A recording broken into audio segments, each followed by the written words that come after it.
লক্ষ্য শূন্য, মানে জীবনে আমার কোনো লক্ষ্য নাই, কিন্তু লক্ষ্য বাসনা, লক্ষ লক্ষ কামনা বাসনা, টাকা চাইছে, পয়সা চাইছে, গাড়ি বাড়ি চাইছে, ধন সম্পত্তি চাইছে, সবকিছু যখন হয়ে গেল মনে মনে ভাবে ধূপ হয়ে গেল, সাধু সাধু করে কি করে থাকবে, আমি ওই পুরুলিয়া টাউনে গিয়ে একটা বাড়ি বানাবো, রঘুনাথ বলে গিয়ে একটা বাড়ি বানাবো, যেখানে যখন ওখানে একটা বাড়ি হয়ে গেল কিছুদিন পরে ভালো লাগে, ধূপ গরমের মধ্যে গিয়ে থাকবে, তো কলকাতায় গিয়ে একটা ফ্ল্যাট কিনবো, যখন কলকাতায় একটা ফ্ল্যাট হয়ে গেল কিছুদিন পরে আমার ওখানেও ভালো লাগবে না, সেসব ভারতবর্ষে ভালো লাগছে না, আমেরিকাতে গিয়ে বাস করছে।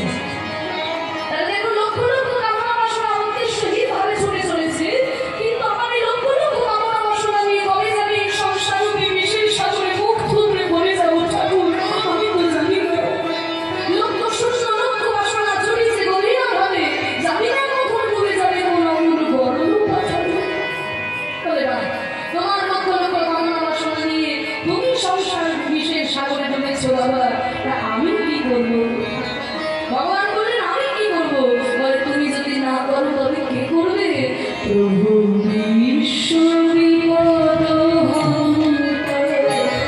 তুমি দাঁড়াও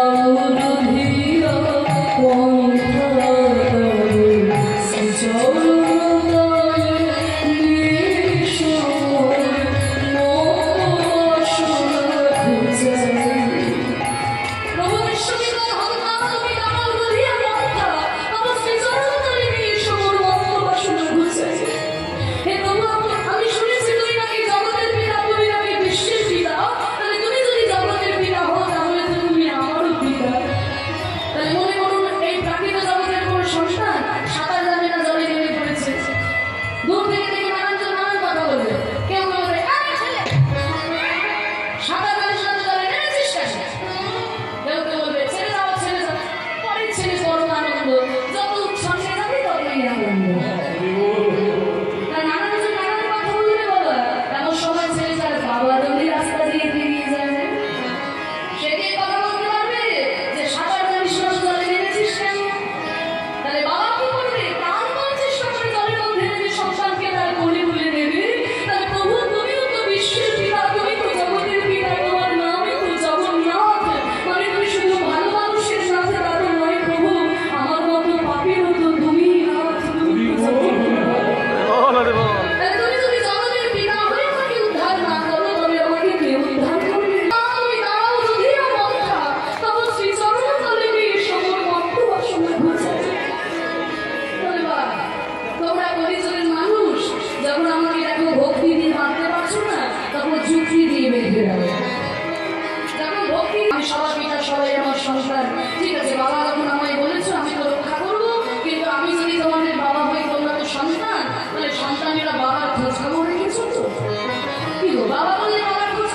কৃষ্ণ থাকে বৃন্দাবনে, মহাপুর রয়েছে নবদ্বীপে, জগন্নাথ রয়েছে পুরী ধামে, আরো শুনছে আছো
জানি না। সারা বছর ভিক্ষা করে খায় শিব ঠাকুরের ভক্ত। একদিন কি মা পার্বতী শিব ঠাকুরকে বলছে, স্বামী এই ব্রাহ্মণ আপনার এত ভক্ত, কিন্তু সারা বছর এরকম ভিক্ষা করে খায়, আপনার দেখতে ভালো লাগে, আপনি তোকে কিছু দিতে পারেন? বলে কি দেবো পার্বতী? বলে আর কিছু হোক না হোক অন্তত 10 কেজি সোনা দিয়ে দিতে পারে।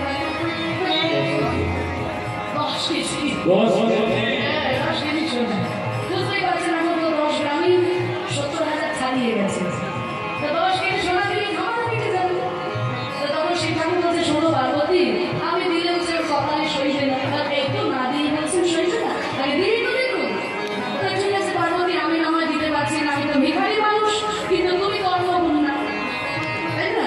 একটা কথা আছে না যে মা আমাদের অন্নপূর্ণা, বাবা আমার অন্ন পাই না। আমি ভিখারি হলে কি হয়, তুমি তো অন্নপূর্ণা, তুমি ওকে দিয়ে দেখো কপালে সয় কিনা। ঠিক আছে, আপনি না দিলে আমিই দেবো। এই বলে করেছে কি না, যে রাস্তা দিয়ে ব্রাহ্মণ ভিক্ষা করে আসে, এরকম একটা মোড়ের মাথা, এই মোড়ের মাথাতে 1 লরি হিরে ফেলে দিয়েছে। 1 লরি হিরে। যখন হিরেগুলো দেখতে পাবে ব্যাস জীবন বদলে যাবে। এই বলে মা পার্বতী হিরে ফেলে দিয়ে চলে গেছে। আর এই ব্রাহ্মণ মোড়ের মাথায় আসার কিছু আগে মনে মনে চিন্তা করছে, দূর বাবা, সারা বছর ভিক্ষা করে খাই, কোনোদিন কেউ ভিক্ষা দেয়, কেউ ভিক্ষা দেয় না। এই গরমের মধ্যে সারাদিন ভিক্ষা করেছি, কেউ ভিক্ষা দিল না।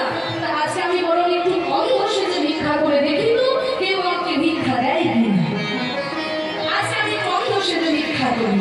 এই বলে কাঁধে ছিল একটা ময়লা গামছা, ওই গামছাটাকে চোখের মধ্যে বেঁধে নিয়ে অন্য বসে যে রাস্তা দিয়ে যাচ্ছে। আর বাবা মা পার্বতী হিরে ফেলে রেখেছিল না, আর ওই হিরেগুলো পায়ের মধ্যে ঠেকেছে। আর যাই না পায়ের মধ্যে ঠেকেছে, ওই চমকে উঠেছে, চোখে তো গামছা বাঁধা। আর যখন পায়ের মধ্যে যখন হিরেগুলো ঠেকেছে, ও বাবা গো, এই রাস্তাতে কি পাথর ফেলে রেখেছে গো? এত ধারালো পাথর, সরকারের উপর কর্মকাণ্ড আছে দেখেছো? রাস্তা করবে বলে পাথর ফেলেছে, রাস্তা করে না।